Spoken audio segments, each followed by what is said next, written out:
of us are saying what the president is saying to reporters lately. Yes, stupid. At least I hope not.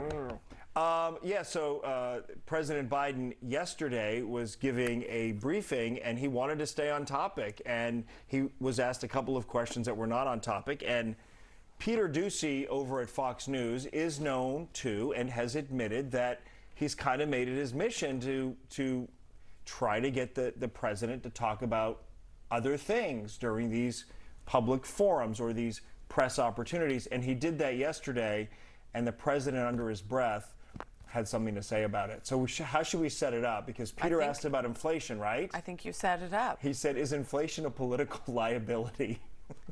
And Here's what he said. Thank you. Thank you. Why are you sending 8,500 troops to Ukraine, possibly? Thank you, guys. Will you take questions on inflation then? Let's move. Thank you. Thank you Do you all. think inflation is a political liability? That's a great asset. More inflation. You're a stu- I'm sorry, why does that? What does that make you laugh? It cracks me up. Why does that crack you up? Because it reminds everybody of like their uncle who just says whatever they want. Like, I wonder, he knows mics are open. The president has had a history of speaking when there is an open mic. This is not his first gaffe. In fact, he's sort of been defined by that sort of thing. And I guess in that regard, he doesn't disappoint, even now. He doesn't. Well, and then Peter, for his part, I mean, look, he's somebody who started at the network, started at Fox in his early 20s. And so he's somebody who kind of, I think he's kind of, got a great break, but has always had to prove himself because people say, oh, well, because your dad's the morning show host and, you just got this job looking like a little kid out there. And now I feel like he really tries to continually prove himself by asking some tougher questions and by really putting himself out there and really, pushing some buttons, which he did. No, I think he's been in a difficult position to have gotten that opportunity as young as he was, with some people saying he didn't work his way up through the ranks or pay his dues. And so, yes, to your point, I think he, and listen, everybody now in this day and age that we live in, I believe, in media, especially at that level, they're all looking for their moment. There was a time when a viral moment is not something that happened, when you weren't defined by how many tweets of a clip of your question at the White House was retweeted. It was all about doing your coverage for your respective network and then reporting it that night on the half hour of nightly news. There was also a time when your employer didn't want you to go viral. There was that as well. And now it's almost like a job requirement. Bring it on. Yes, be controversial. So anyway, the president called to clear the air. He did. He called Peter Doocy up on his cell phone. What does that look like when it pops up? Does he have a picture of himself? Yeah, and does it say the president?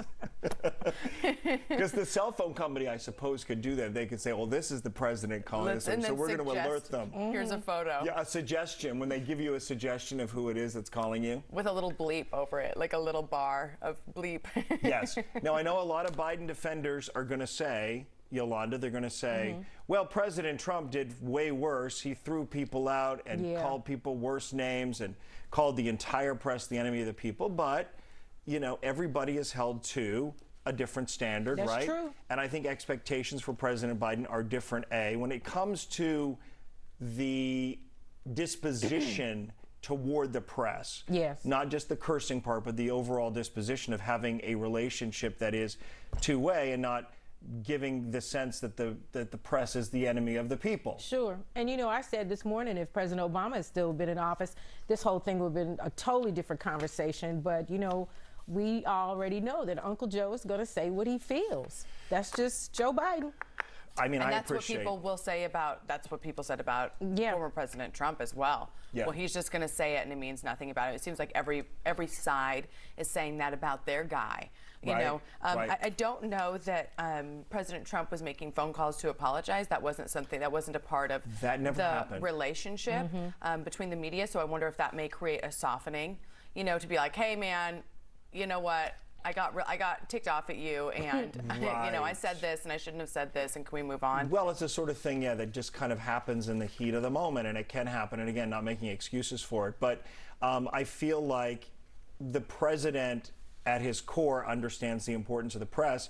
And to Peter Doocy's credit, he frankly got an answer from the president. When the president said, oh no, inflation's a great asset, we need more of it. You're stupid. What he's saying is, of course it's a political liability. He's not happy that inflation is happening on his watch. And whether, listen, we're not getting into a discussion on whether his presence there is causing it because we're coming out of a pandemic. There are a range of other issues. But no, he answered, I guess he at least answered the question in his own way. Yes, and then We sort can of read between the made lines. light of himself by calling Yeah. and such.